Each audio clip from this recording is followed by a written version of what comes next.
قَدْ عَجَّلَ اللَّهُ بِالْعُقُوبَةِ، اللہ نے عذاب قبر جلدی بھیج دیا ہے۔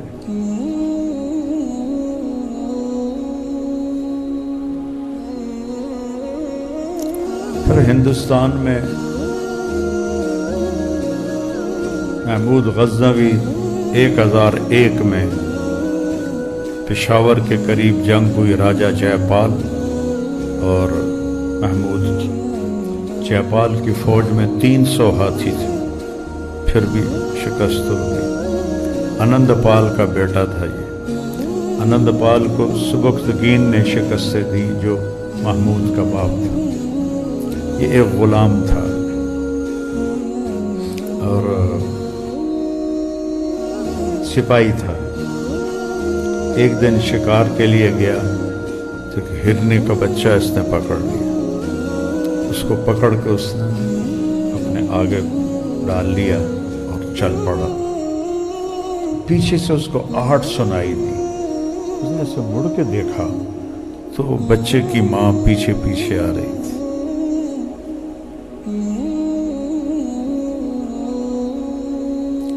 تو سبکتگین کو رحم آیا، اس نے بچے کو چھوڑ دیا۔ رات کو اللہ کے نبی کی زیارت ہوئی، تم نے ایک بے جان پہ رحم کیا، اللہ تجھے تیری اولاد کو بڑی حکومت دے گا۔ تو سبکتگین فوج میں بڑے عہدے سے چلتا چلتا سالار بن گیا۔ بادشاہ مرا تو یہ قابض ہو گیا۔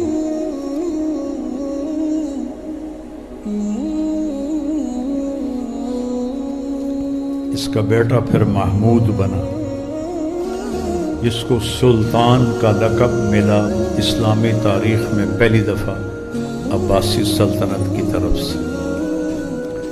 تو اس نے 17 حملے کیے، آخری حملہ 1027 میں، پہلا حملہ 1001 میں۔ آخری حملہ اس کا سومنات پر تھا۔ سومنات اس وقت سب سے بڑا مندر اور معبد تھا، اس میں شیو کا بت تھا، تو وہ ایسے کمرے میں معلق تھا، ایسی مقناطیس انہوں نے چاروں طرف اس کے لگائے تھے کہ وہ اس کو فضا میں کھڑا رکھتے تھے، ایسے زمین پہ نہیں تھا، فضا۔ اسی کو دیکھ کر وہ سارے کہتے تھے یہی تو ہمارا بھگوان ہے۔ اور پھر سمندر کے کنارے تھا، اور چاند کی مد و جزر سے پانی گھٹتا اور بڑھتا ہے۔ 14ویں کی رات کو پانی زور پر ہوتا ہے، تو اس زور سے آتا تھا کہ وہ کمرہ سارا سمندر کے پانی سے بھر جاتا تھا۔ تو ہندوستان کے بڑے بڑے لوگ اپنی بیٹیاں وہاں، جیسے یہاں پادریوں کے یہاں ننز ہوتی ہیں جو شادی نہیں کرتی ہیں، ایسے لڑکیاں وہاں بھیجتے تھے جو وہاں دیوداسیاں ہوتی تھی اس کی خدمت کے لیے۔ پھر ان کے ساتھ جو وہاں کے ہوتے تھے پنڈت، وہ بھی شادی نہیں کرتے تھے، ان میں زنا عام تھا۔ پھر جو بڑا پنڈت پروہت اس کو کہتے تھے، ان ساریوں کو کا رقص کرواتا تھا، اس میں سے جو پسند آتی تھی وہ اس کی دیوداسی بن جاتی تھی، اور جب تک اس کا دل نہیں بھرتا تھا وہ سب کی شہزادی ہوتی تھی۔ جب دل بھر جاتا تھا تو رات کو کشتی میں بٹھا کے اس کے جو نوکر تھے وہ سمندر میں اس کو ڈبو کے آ جاتے تھے، اور اگلے دن اعلان ہوتا تھا کہ فلاں دیوداسی بھگوان کے چرنوں میں چلی گئی۔ اور بعض اوقات ایک ہی رات میں وہ اس کو اچھی نہیں لگتی تھی تو اگلی رات ہی اس کو مروا دیتا تھا سمندر میں ڈال کے۔ تو اس طرح کا وہ حال تھا اس کا۔ تو محمود نے اس سے فتح کیا، تو اس کے پنڈتوں نے کہا کہ یہ بت نہ توڑو، جتنا سونا چاندی لینا ہے لے لو۔ تو وہ سوچ میں پڑ گیا۔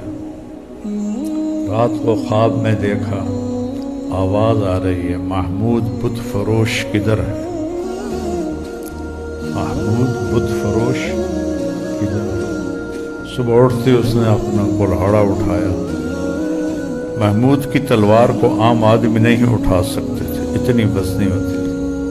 تو نے ایک ایک کلہاڑے سے اس کے 2 ٹکڑے کر دیے اور اس میں سے اتنا زیورات ہیرے نکلے جتنے وہ پنڈت پیش کر رہے تھے اس سے ہزاروں گنا زیادہ تھے.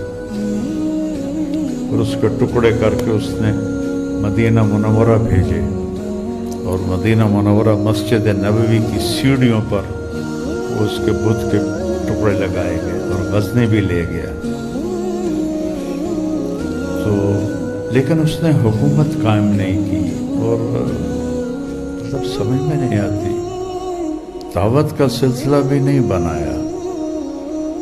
واپسی پر وہ سندھ کے راستے سے ملتان کے قریب سے گزرا تو یہاں قرامتہ کی حکومت تھی.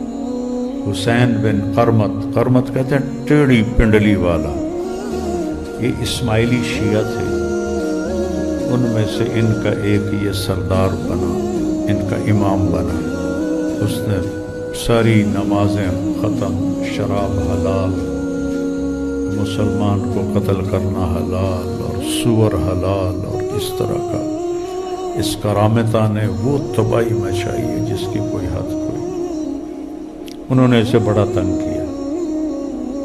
اس وقت تو وہ چلا گیا. پھر آخری حملہ اس نے ملتان پہ کیا 17واں. اس میں تلمبے اس نے پڑاؤ ڈالا، کچھ نہیں کہا. ملتان پہ جا کے کرامتہ کو تو مسلمان ہی نہیں تھے. پھر 1191 میں شہاب الدین غوری نے پرتھوی راج پہ حملہ کیا اس کو دعوت دینے کے لیے. اس میں اس کو شکست ہو گئی اور بہت بری طرح زخمی ہوا اور ایک غلام نے اس کو پیچھے سے پکڑ کے باہر نکالا. تو لشکر اس کا بھاگ گیا. اس نے پھر 1 سال تیاری کی اور 1192 میں دوبارہ پرتھوی راج پہ حملہ کیا اور اس کو شکست ہوئی. اور پھر پرتھوی راج جو تھا وہ گرفتار ہوا اور اس نے اسے اسلام کی دعوت دی. اس نے قبول نہیں کی، اسے قتل کر دیا. تو سب سے پہلی اسلامی حکومت جو قائم ہوئی وہ شہاب الدین غوری نے کی. شہاب الدین غوری آئے ہیں غزنویوں کے بعد. اس کے بڑے بھائی کا نام تھا علاؤالدین جہاں سوز، دنیا کو آگ لگانے والا. اس کو وقت نے غزنویوں سے بدلہ لینے کے لیے، اس وقت غزنی سلطنت محمود کے بیٹے تھے مودود مسعود، وہ آپس میں لڑ کمزور ہو گئے تھے. تو اس نے غزنی پہ حملہ کیا اور پورے غزنی کو آگ لگا دی. سب بشر جانور جلا کے رکھ دی. اس کا بھائی تھا شہاب الدین غوری، یہ اس سے بالکل الٹ تھا. اس نے یہاں آ کے باقاعدہ حکومت قائم کی. اس کی اپنی اولاد نہیں تھی تو اس نے اپنے ایک غلام کو قطب الدین ایبک کو 1260 میں لاہور کا حکمران بنایا. تو اس نے ایک گورنر التمش دلی میں بنایا اور ایک گورنر ناصر الدین قباچہ اس کو ملتان میں بنایا. اور قطب الدین نے ایک بیٹی شمس الدین کو دے دی اور دوسری بیٹی ناصر الدین قباچہ کو دے دی. قطب الدین بہت زبردست بادشاہ تھا. زندگی